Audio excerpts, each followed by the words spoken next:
प्रणाम।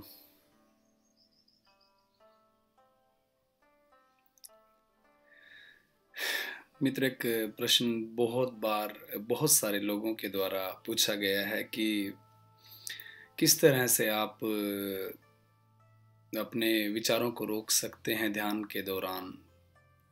तो हमें ऐसा क्या करना चाहिए कि जब हम ध्यान कर रहे होते हैं तो जो विचार आते हैं उनको रोका जा सके। तो आज इसी बारे में हम बात करेंगे। अ, अगर हम बहुत गहराई में इस प्रश्न की जाएं तो आज मैं बात करूंगा 3 तलों की जो हमारे ध्यान से संबंधित हैं और साथ-साथ हमारे मोक्ष से भी संबंधित है। पहला जो तल है वो शरीर का तल है, दूसरा जो तल है वो मन का तल है और जो तीसरा तल है वो आत्मा का तल है। तो हम बारी-बारी से इनके बारे में बात करेंगे और कोशिश करेंगे अनुभव करने की।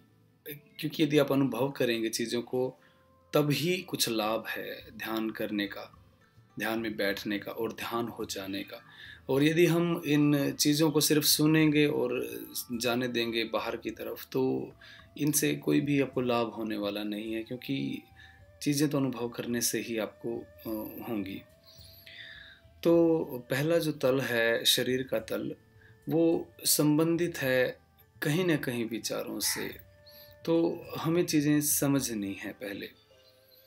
तो विचार क्यों आते हैं? विचारों को रोका कैसे जाए? और एक चीज़ बड़े ध्यान से आपने देखी होगी कि जब आप ध्यान करते हैं तो उस समय पर बहुत ज़्यादा विचार आना शुरू हो जाते हैं। इतने तो शायद जब आप नॉर्मल होते हैं तो तब भी नहीं आते हैं। तो बहुत सारे लोग ये कहते हैं कि जैसे ही वो ध्यान में बैठते हैं तो उनको विचार और ज़्यादा आने शुरू हो जाते हैं। जबकि ये सत्य नहीं है। विचार तो दिन भर इसी तरह से चल रहे हैं। बट जब हम ध्यान में बैठते हैं तो वो विचार हम कॉन्शियसली देखते हैं तो हमें लगता है कि वो विचार ज़्यादा हो गए हैं। जबकि जो विचार हैं वो दिन भर ऐसे ही चलता रहता है दिमाग। एक चेन सिस्टम है विचारों का। एक आप बात कोई सोचेंगे, उससे फिर नेक्स्ट जो चीज़ होगी वो इसी तरह से उस विचार से रिलेटेड होगा, फिर उस विचार से रिलेटेड। तो इस तरह से एक चेन बनी होती है विचारों की। इसी तरह से ये जो विचार है वो दिन भर एक चेन में चलते रहते हैं। तो कैसे इनको रोका जाए? किस तरह से ध्यान में लंबे समय तक बैठा जाए, इसी बारे में हम बात करेंगे। विचार अगर हम देखें, जैसे कि मैंने आपको बताया, एक श्रृंखला है पूरी की पूरी जो जुड़ी हुई है एक दूसरे के साथ में। एक विचार दूसरे से जुड़ा हुआ है। इनको रोकने का जो पहला तरीका है वो है स्वीकार भाव। यदि आप इस बात को समझ जाएंगे कि इस अस्तित्व के अंदर जो कुछ भी दिया गया है, जो कुछ भी बनाया गया है, वो अस्तित्व के द्वारा ही दिया गया है। अगर हमें इंसान बनाया, हमें ये समझ दी, फिर हमें पूरी तरह से इस सिस्टम को समझने का मौका दिया, लोगों को बनाया, समाज को बनाया और फिर विचारों को क्रिएट किया। कहने को देखो, अभी बहुत बड़ी बात है ये जो मैं बोलने जा रहा हूँ कि जो दिमाग है, हम कहते हैं कि दिमाग चल रहा है, तो दिमाग को बनाने वाला भी अस्तित्व ही है। ये प्रकृति है, इसने हमें ये दिमाग दिया है। हमने कुछ क्रिएट तो नहीं किया। हमने क्या किया, हमने सिर्फ ये समझ पाई है कि हमारे पास कोई दिमाग भी है जो विचारों को ग्रहण करता है, फिर उनको प्रोसेस करता है। तो जो ग्रहण करने के लिए बाहर से आउटपुट मिलती है वो भी प्रकृति ही है।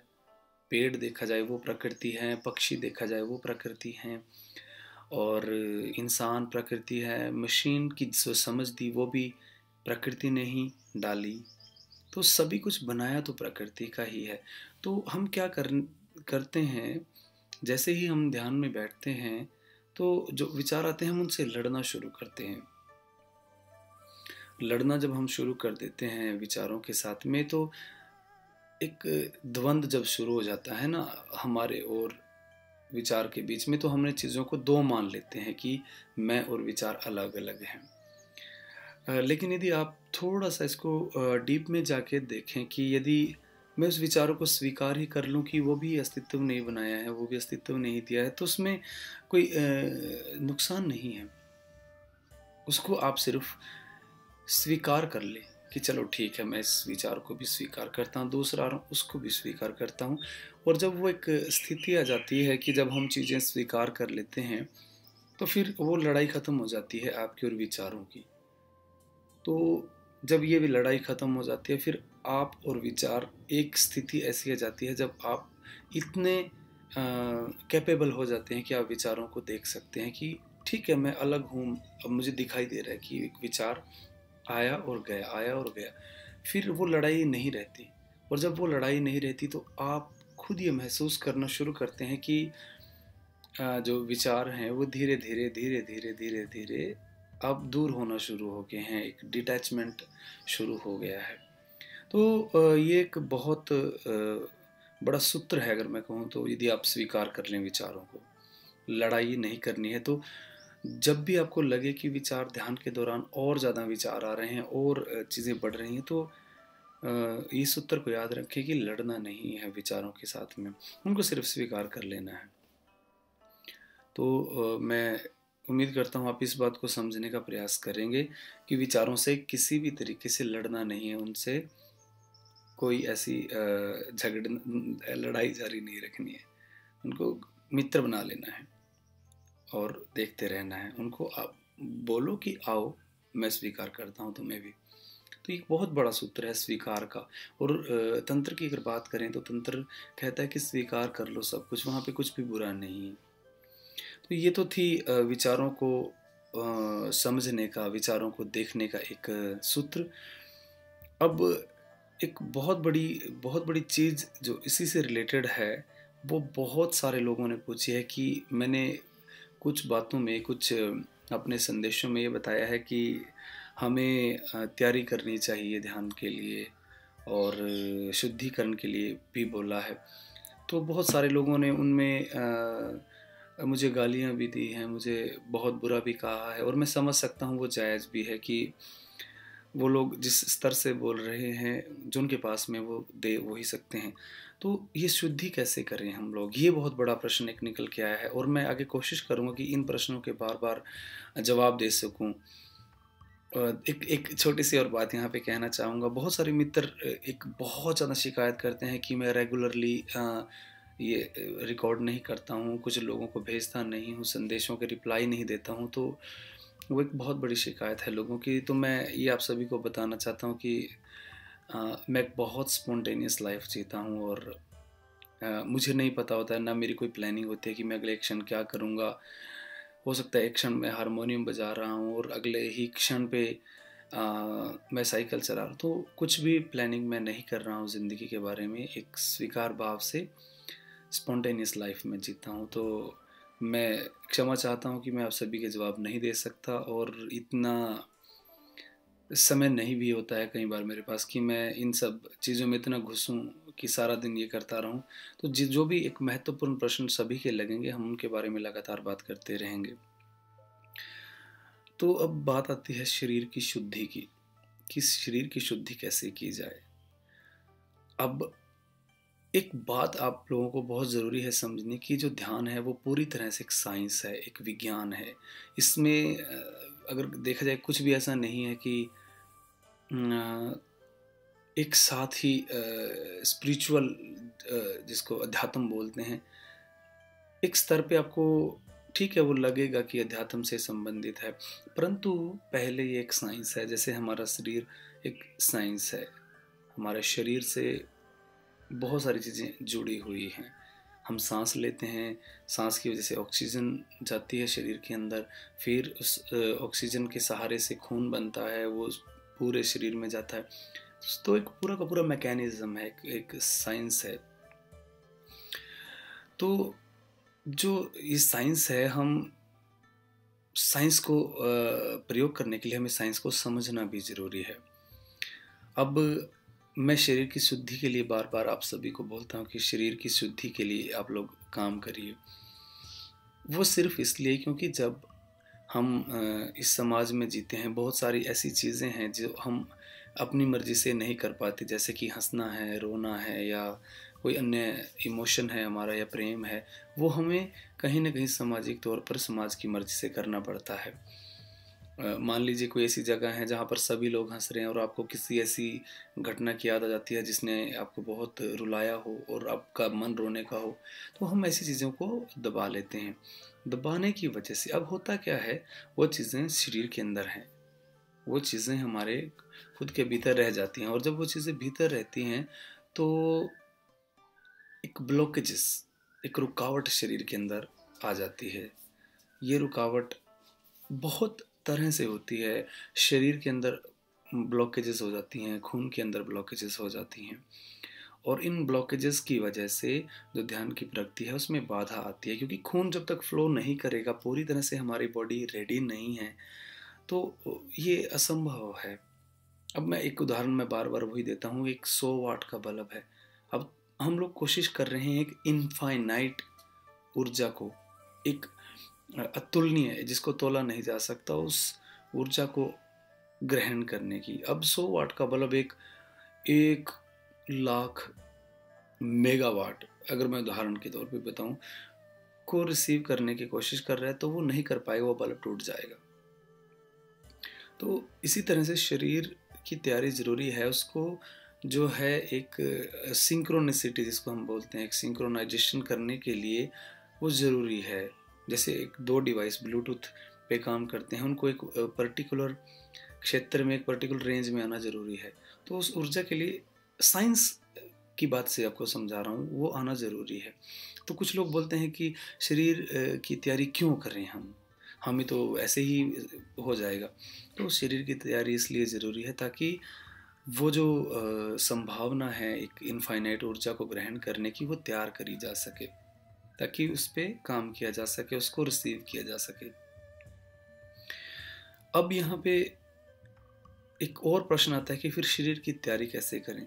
इन जैसे जो मैंने अभी एक उदाहरण के तौर पे बताया कि ब्लॉकेजेस हो जाते हैं शरीर के अंदर, या कुछ हमारी बचपन की ऐसी चीज़ें हैं जो हम लेके घूम रहे हैं, वो रुकी हुई हैं। मानसिक स्तर पे भी हम लोग चीज़ों को लेके घूम रहे हैं, मानसिक चीज़ें हैं, हमारी मेंटल भी चीज़ें हैं, उस पर हम आगे की चर्चा में बात करेंगे। लेकिन आज जो तैयारी शरीर की है उसके बारे में ही हम लोग बात करेंगे।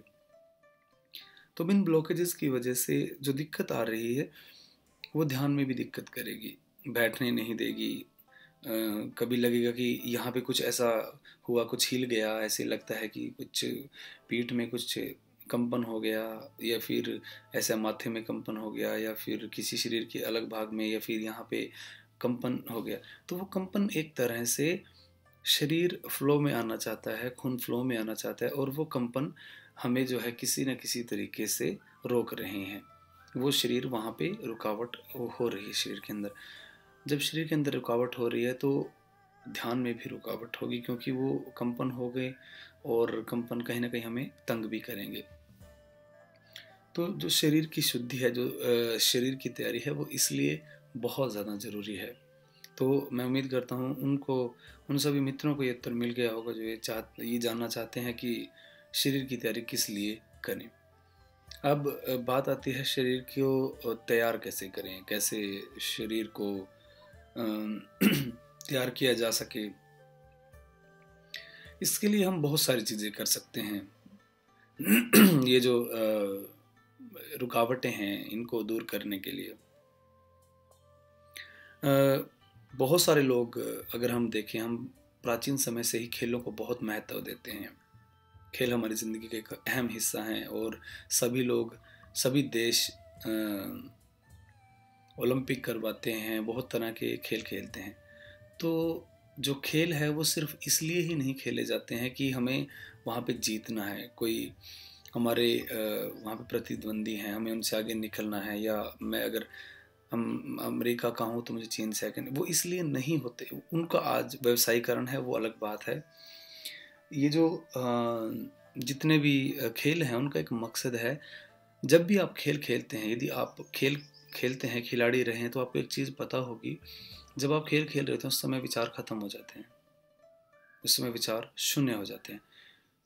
तो खेल खेलने के दौरान ये एक अनुभूति होती है इंसान को कि विचारों को शून्य भी किया जा सकता है। मान लीजिए आप बैडमिंटन खेल रहे हैं, तो बैडमिंटन के समय में जब आप बैडमिंटन को खेलते हैं, बैडमिंटन को खेलते समय क्या आप ये सोच सकते हैं कि मुझे कल बैंक में फलाने टाइम पे ये काम करना है? नहीं सोच सकते, क्योंकि यदि आप सोचेंगे तो आप गेम से बाहर हो जाएंगे, आप खेल से बाहर हो जाएंगे। तो आपको जो है प्रेजेंट में रहना होता है, उसको बचाना होता है शटल को गिरने से, और आपको बहुत चीज़ें ध्यान में रखनी है एक ही समय पे। तो आपका जो विचारों का सोचने का स्तर था वो आ गया, वो टिक गया उस शटल के ऊपर, क्योंकि उसको बचाना है गिरने से, दूसरे खिलाड़ी की तरफ गिराना है। तो इससे क्या हुआ, एक तो मानसिक स्तर पर आपका विचारों का स्तर है वो जीरो आ गया। दूसरी चीज़ इससे क्या होगी, जैसे आप खेलते हैं, खेलने से मूवमेंट होती है पूरे के पूरे शरीर की, पूरा शरीर मूव करता है। जब पूरा शरीर मूव करता है, हमें ज़्यादा सांस लेनी पड़ती है, पूरे शरीर का स्ट्रक्चर हिलता है। जो ब्लॉकेजेस होती हैं वो ऑटोमेटिकली रिमूव होना शुरू होती हैं। जो खून की दिक्कतें हैं वो अपने आप दूर होना शुरू हो जाती हैं। तो खेलों का एक बहुत बड़ा योगदान रहा है इंसान की ज़िंदगी के अंदर। एक इवोल्यूशन की तरफ अगर मैं कहूँ, इंसान ने सीखा है कि खेलों के माध्यम से भी बहुत नज़दीक आया जा सकता है खुद के। तो आप जो कर सकते हैं वो खेल सकते हैं, आप कोई भी खेल उसमें हो सकता है जिसमें शारीरिक क्षमता को प्रयोग किया जाता है। वो कोई भी खेल आप खेल सकते हैं, बशर्ते कि वो बैठकर जाने वाला खेल ना हो। क्योंकि कुछ लोग ऐसा खेल को ऐसा भी सोच सकते हैं कि चलो ये तो शतरंज है, शतरंज को बैठ के खेलने लग गए। इसमें कोई शारीरिक नहीं हुआ कुछ भी, वो सिर्फ मानसिक कसरत है। उस शारीरिक कसरत के लिए कोई भी खेल चुन सकते हैं। वो फुटबॉल हो सकता है, क्रिकेट हो सकता है, हॉकी हो सकता है, कोई भी खेल खेल सकते हैं। दूसरा, यदि आपको खेल खेलना अच्छा नहीं लगता है, आप दौड़ लगा सकते हैं। आप सवेरे के समय जाएं, दौड़ लगाएं। दौड़ नहीं लगाना चाहते आप, एक लंबी दूरी पर जा सकते हैं वॉक करने के लिए, घूमने जाएं सवेरे। वो भी नहीं कर सकते तो फिर घर पे रह के योगा करें, योगासन करें। बहुत सारे योगासन फ्री में अवेलेबल हैं, आप बहुत सारी जगह पे उनको ढूंढ कर सकते हैं। बहुत सारे लोग योगासन करवा रहे हैं। योगासन भी नहीं कर सकते तो बैठ सकते हैं, बैठकर प्राणायाम कर सकते हैं। बहुत सारे प्राणायाम हैं जिनको आप कर सकते हैं, बार बार कर सकते हैं सवेरे के समय। तो बहुत सारी चीज़ें हैं जो शारीरिक सिद्धि के लिए है।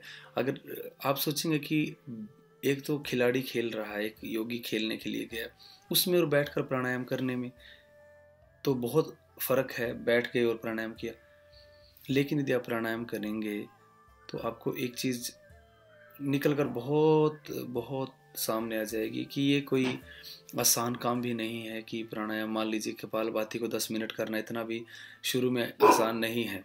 तो आपको ये समझना पड़ेगा कि प्राणायाम भी वही कार्य कर सकते हैं जो कि खेल कर सकते हैं। तो ये एक पूरा का पूरा साइंस है, और इसको जो आज शरीर की तैयारी है उसको मैंने बताया कि शरीर को हमें पहले तैयार करना है। कैसे तैयार करना है वो आपको मैंने बताया। उसके बाद में क्यों तैयार करना है ये भी बताया। आगे हम जरूर बात करेंगे कि शरीर की आवश्यकता फिर कैसे बढ़ेगी अगली शुद्धि के लिए। तो इसको समझने की ज़रूरत है। साइंस है, पूरी की पूरा विज्ञान है। इसमें चीज़ें इतनी डीपली आप कनेक्ट मत करो अध्यात्म के साथ। जब आप उस स्तर पे आ जाओगे, आध्यात्मिक चीज़ें अपने आप जुड़ जाएंगी। पहले इसको एक मज़े के तौर पे लो, फन के तौर पे, और एंजॉय करो सिर्फ इसको। हम लोग सीरियस इतना है अध्यात्म के अंदर, हमें सिखाया ही गया है कि हमें सीरियस होके अध्यात्म में रहना है। जबकि ये इतना सत्य नहीं है कि हम अध्यात्म में इतना सीरियस होके काम करें। ये बहुत ही आसान सा चीज़ें हैं इसमें, जिसमें आपको बस एंजॉय करना है चीज़ों को। बहुत ही आनंददायक चीज़ें हैं। तो ये थी आज एक छोटी सी चर्चा कि दिमाग के विचारों को कैसे रोका जाए, शरीर की तैयारी की आवश्यकता क्यों है, शरीर की तैयारी कैसे करें। और आप यदि कोई प्रश्न पूछना चाहते हैं वो आप ज़रूर भेजें। व्हाट्सएप पे भेज सकते हैं और ईमेल पर भी भेज सकते हैं।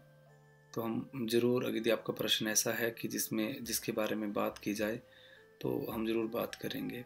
और बहुत सारे मित्र जो हैं ये जानना चाहते हैं, वो एप्रिसिएशन लेना चाहते हैं कि मैं ठीक कर रहा हूँ या नहीं कर रहा हूँ। वो कहते हैं कि मुझे कुछ अनुभव हुआ। आपको यदि अनुभव है तो चलते रहिए, उसको छोड़ दीजिए अनुभव को, उससे जुड़ना नहीं है। एप्रिसिएशन के लिए कभी भी मुझे संपर्क मत करें कि मैं तुम्हारे अहंकार को बढ़ावा दूँ, कि अप्रिशिएट करूँ तुम्हारे किसी अनुभव को। उसके लिए नहीं। यदि कोई वाक़ई आपका सीरियस एक प्रश्न है, उसको पूछें तो मैं ज़रूर जवाब दूँगा उसके बारे में, और कोशिश करूँगा कि ज़्यादा से ज़्यादा लोगों को मैं जवाब भेज सकूँ, जवाब दे सकूँ, और यहाँ बोलकर बात कर सकूँ, ताकि और लोगों को भी यदि वो समस्या है वो उनकी सॉल्व हो सके।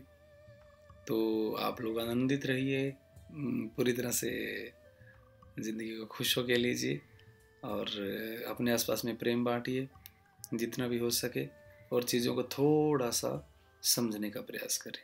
बहुत सारा प्रेम आप सभी के लिए। प्रणाम।